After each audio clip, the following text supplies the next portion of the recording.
নমস্কার বন্ধুরা, আজকে সম্পূর্ণ নিরামিষ একটা রেসিপি তোমাদের সঙ্গে শেয়ার করব। বানাতেও কোনো রকম ঝামেলা নেই, আর এইটা কিন্তু ভাত, রুটি, তারপর রাইস, পোলাও সব কিছুর সঙ্গেই খুব সুন্দর লাগে। তো দেখো, তার জন্য নিয়ে নিয়েছি পনির, যেগুলোকে আমি ছোট ছোট করে কেটে নিয়েছি। তোমরা তোমাদের পছন্দ মতন পনিরটাই কেটে নিতে পারো। আর দেখো, নিয়েছি কিছু ফুলকপি, যেগুলোকে ছোট ছোট করে কেটে নিয়েছি। এবারে চলো এই রান্নার জন্য মশলাটা রেডি করে নিয়েছি। দেখো, আদা, কাঁচা লঙ্কা আর দুটো মিডিয়াম সাইজের টমেটো, কয়েকটা কাজু বাদাম দিয়ে একটা স্মুথ পেস্ট বানিয়ে নেব। এই যে দেখো, আমার পেস্ট রেডি। এইবারে কড়াই দিয়ে দিচ্ছি সাদা তেল। তেলটা খুব ভালো মতন গরম হয়ে গেলে তেলের ওপরে দিয়ে দিলাম সামান্য নুন আর সামান্য একটু হলুদ দিয়ে সবার ফার্স্টে আমি ফুলকপিগুলোকে একটু ভেজে নেব। হালকা কালার আসা পর্যন্ত ফুলকপিগুলোকে আমি ভেজে নেব। তো দেখো, ফুলকপিগুলো আমার ভাজা হয়ে গেছে, দেখতেই পাচ্ছ। তুলে রাখলাম। এবার ওই তেলের মধ্যেই দিয়ে দিচ্ছি আরও সামান্য একটু নুন আর সামান্য একটু হলুদ। নুন আর হলুদটা কিন্তু দুবারই খুব সামান্যই ব্যবহার করেছি।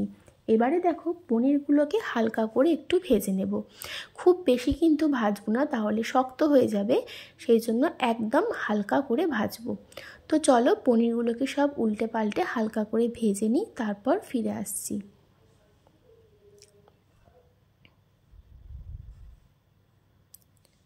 তো দেখো, পনিরগুলো উল্টে পাল্টে বেশ হালকা করে ভেজে নিয়েছি।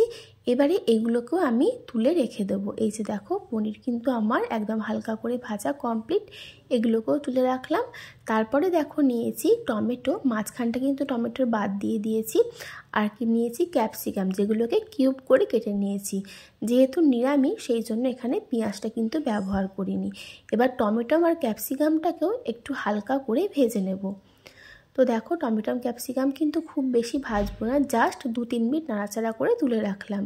তারপরে ওই তেলের মধ্যেই দিয়ে দিলাম সেই যে আদা, টমেটো, কাঁচা লঙ্কার পেস্ট করেছিলাম কাজু বাদাম দিয়ে, সেই পেস্টটা দেওয়ার পর কিছু গুঁড়ো মশলা অ্যাড করে দিলাম। যেমন দিলাম হলুদ গুঁড়ো, ধনের গুঁড়ো, জিরের গুঁড়ো, আর দিয়েছি কাশ্মীরি রেড চিলি পাউডার, আর দিয়েছি স্বাদ মতো নুন, আর সামান্য একটু লঙ্কার গুঁড়ো ব্যবহার করেছি।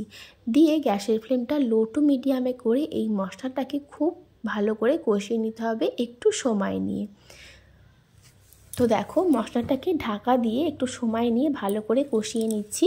আর মশলা থেকে দেখো তেল রিলিজ করতে শুরু করে দিয়েছে। এটা কিন্তু নাড়াচাড়া করে নিয়ে আমি আবারও ঢাকা দিয়ে দেব। যেহেতু কাজু বাদাম আছে, সেই জন্য বারবার ঢাকনা খুলে নাড়াচাড়া করছি, নাহলে তলায় লেগে যাবে, সেই জন্য। তো দেখো, এরমভাবে 3-4 মিনিট অন্তর অন্তর ঢাকনা খুলে খুলে ভালো করে কষিয়ে নেব। আর গ্যাসের ফ্লেম কিন্তু অবশ্যই একদম লোতে রাখতে হবে। মশলাটা ভালোভাবে কষানো হলে কিন্তু তরকারিটা খেতেও খুব সুন্দর লাগবে। তো দেখো, মশলাটা কিন্তু একদম শুকনো শুকনো হয়ে এসেছে, আর মশলাটা কিন্তু প্রায় আমার কষানো একেবারেই কমপ্লিট। তো দেখতেই পাচ্ছ, মশলা থেকে কিন্তু অনেকটাই তেল রিলিজ করেছে, আর মশলা কষানো একদম কমপ্লিট। এবারে দিয়ে দিচ্ছি সামান্য একটু জল, ওই হাফ কাপ মতন জল কিন্তু ব্যবহার করেছি। খুব বেশি ঝোল হবে না, একদম গামাখা গামাখা হবে, তবেই কিন্তু খেতে ভালো লাগবে। খুব বেশি ঝোল কিন্তু এই রান্নাটা ভালো লাগবে না। সামান্য একটু জল দিয়ে দিলাম স্বাদের ব্যালেন্সের জন্য সামান্য একটু চিনি।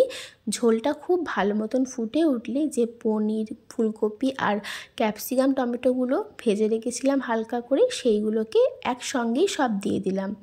দিয়ে ভালো করে মিশিয়ে নেব। আর গ্যাসের ফ্লেম কিন্তু আমার একদম লোতে করা আছে। তো দেখো, সব কিছু দিয়ে খুব হালকা হাতে কিন্তু মেশাতে হবে, যেহেতু পনির রয়েছে, নরম ভেঙে যেতে পারে, ভেঙে গেলে কিন্তু মিশে গেলে ভালো লাগবে না, সেই জন্য খুব হালকা হাতে মিশিয়ে নিয়েছি। তো দেখো, এই যে হালকা হাতে মিশিয়ে নিয়েছি। এবার গ্যাসের ফ্লেমটা একদম লোতে করে 5 মিনিট রান্নাটা করে নেব। তো দেখো, 5 মিনিট পর দেখে নেব আমার ফুলকপিগুলো সেদ্ধ হয়েছে নাকি। হালকা হাতে একটু মিশিয়ে নিচ্ছি, আর এই সময় দেখে নেব ফুলকপিটা সেদ্ধ হয়েছে কিনা। খুব বেশি কিন্তু জোরে জোরে নাড়াচাড়া করা যাবে না, যেহেতু পনিরটা হালকা করে একদম ভাজা, ভেঙে যাবে, সেই জন্য একদম হালকা হাতে একটু মিশিয়ে নিতে হবে। তো দেখো, দেখে নিলাম ফুলকপি কিন্তু আমার খুব সুন্দরভাবে সেদ্ধ হয়ে গেছে, আর রান্নাটাও কিন্তু আমার একেবারেই কমপ্লিট হয়ে গেছে। ঝোলও বেশি নেই, একদম গামাখা হয়ে গেছে। এইবারে সবশেষে আমি দিয়ে দিচ্ছি সামান্য একটু গরম মশলার গুঁড়ো আর সামান্য একটু কাসুরি মেথি দিয়ে এটা ভালো করে মিশিয়ে নেব। দিয়ে আমি এটা ঢাকা দিয়ে রেস্টে রেখে দেবো 5 থেকে 7 মিনিট। তারপর আর কিছুই না, গরম গরম রুটি, পরোটা, রাইস, পোলাও যেটার সাথে তোমাদের মন চাইবে অবশ্যই ট্রাই করে দেখতে পারো। তো দেখো তৈরি হয়ে গেছে আমার নিরামিষ এই ফুলকপি পনিরের রেসিপি।